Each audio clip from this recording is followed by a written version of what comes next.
Halo Sobat Cek Faktate, kembali lagi di channel yang selalu menyajikan informasi mendalam, analisis tajam, dan fakta-fakta yang jarang diungkap media lain. Di video kali ini kita akan membahas sesuatu yang sangat penting bagi perkembangan sepak bola Indonesia. Bukan hanya soal skor pertandingan, tapi juga menyangkut pondasi masa depan tim nasional kita. Topiknya adalah tentang pandangan pelatih Korea Selatan U23, Lee Min-sang, terhadap timnas Indonesia U23 dan mengapa menit bermain para pemain muda begitu penting. Buat kalian para pecinta sepak bola tanah air, simak video ini sampai habis. Karena kita akan membongkar bukan hanya jalannya pertandingan, tapi juga makna besar di balik komentar pelatih Korea Selatan, membandingkannya dengan kondisi di Indonesia, dan tentu saja melihat apa yang bisa kita pelajari agar sepak bola kita bisa lebih maju. Mari kita mulai. Pertandingan Indonesia vs Korea Selatan,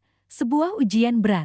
Tanggal 9 September tahun 2025 menjadi momen penting bagi timnas Indonesia U23. Mereka menghadapi Korea Selatan dalam laga kualifikasi Piala Asia U23 ke 2026. Pertandingan ini berlangsung dengan tensi tinggi karena Garuda Muda berhadapan dengan salah satu raksasa Asia yang dikenal memiliki tradisi kuat dalam sepak bola. Bertanding melawan Korea Selatan tentu bukan hal mudah. Negeri ginseng dikenal sebagai negara dengan infrastruktur sepak bola yang matang, liga domestik kompetitif, hingga tradisi kuat mengirim pemain mudanya ke Eropa. Sementara Indonesia datang dengan semangat baru di bawah kepemimpinan pelatih asal Belanda, Gerald van den Burg. Publik tentu paham bahwa Indonesia berstatus underdog. Tapi inilah yang membuat pertandingan ini ditunggu-tunggu. Apakah Garuda Muda bisa memberikan kejutan? Gol cepat yang jadi penentu sejak peluit babak pertama dibunyikan, pertandingan langsung berjalan cepat. Sayangnya, baru 6 menit berjalan, gawang Indonesia sudah kebobolan. Gol tunggal dicetak oleh gelandang Korea Selatan, Won Duyun, setelah memanfaatkan celah di lini pertahanan Indonesia. Gol cepat ini jelas mengubah jalannya pertandingan. Indonesia mencoba bangkit, memainkan bola dari kaki ke kaki, sesekali melancarkan serangan balik. Namun, statistik berbicara. Sepanjang laga, Indonesia tidak mampu mencatatkan satupun tembakan tepat sasaran. Meski begitu, perjuangan pemain Garuda Muda patut diapresiasi. Mereka tidak menyerah, terus berlari, dan berusaha menekan Korea Selatan. Skor akhir 0-1 memang mengecewakan, tetapi juga memberikan banyak pelajaran. Komentar Lee Min-sang.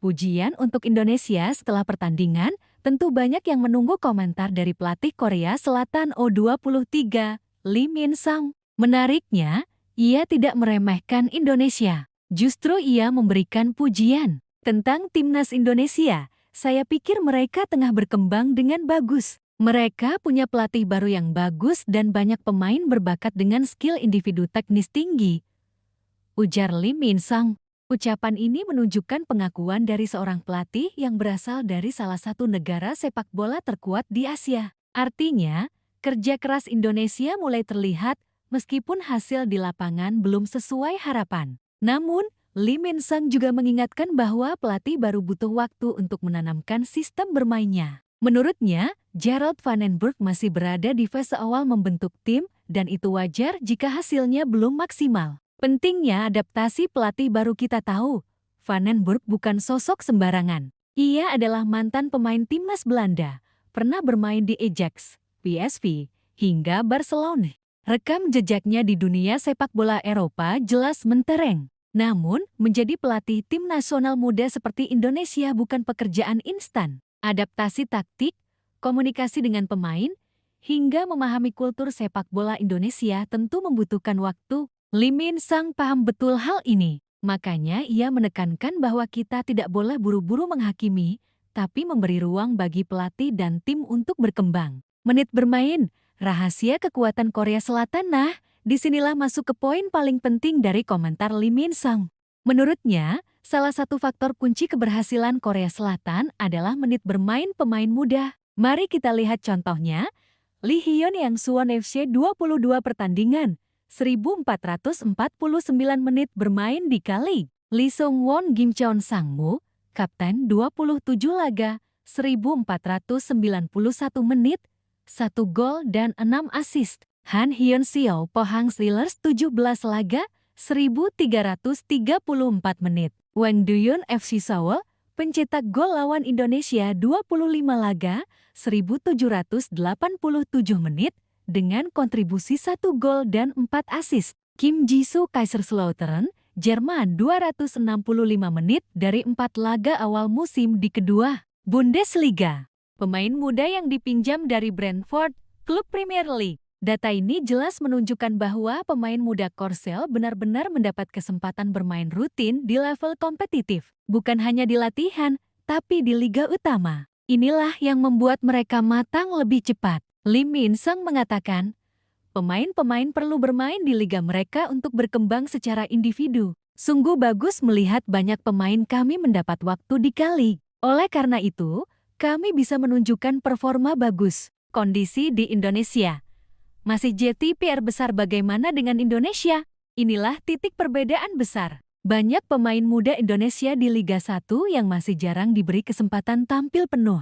Tidak sedikit yang lebih sering duduk di bangku cadangan atau hanya dimainkan beberapa menit sebagai pemain pengganti. Padahal, di usia 19-22 tahun, pemain seharusnya sudah rutin bermain di level senior klub. Tanpa menit bermain reguler, kemampuan teknis mereka tidak akan berkembang optimal, apalagi mantal bertanding di level tinggi.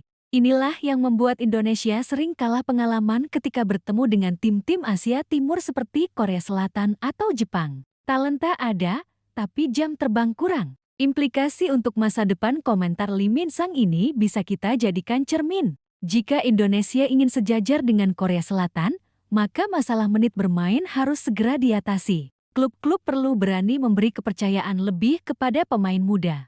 Federasi pun bisa membuat regulasi yang mendukung, misalnya mewajibkan klub memainkan sejumlah pemain U23 dalam setiap pertandingan, atau memberikan insentif bagi klub yang berhasil melahirkan pemain muda berbakat. Tanpa kebijakan seperti ini, kita akan terus menghadapi siklus yang sama.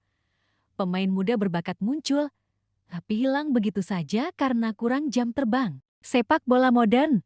Menit bermain jadi kunci dalam sepak bola modern. Menit bermain dianggap sebagai salah satu faktor utama perkembangan pemain. Klub-klub Eropa paham betul prinsip ini. Tidak heran banyak pemain usia belia yang sudah dipercaya tampil di Liga Utama. Contohnya, Jude Bellingham sudah bermain di Bundesliga sejak usia 17 tahun, sekarang menjadi bintang Real Madrid. Pedri di Barcelona juga sudah jadi andalan sejak remaja. Korea Selatan menerapkan filosofi serupa. Mereka tidak ragu memberi menit bermain kepada pemain muda di K-League. Bahkan, federasi mereka mendorong klub untuk melepas pemain ke Eropa agar bisa berkembang lebih jauh. Perbandingan dengan Liga Indonesia.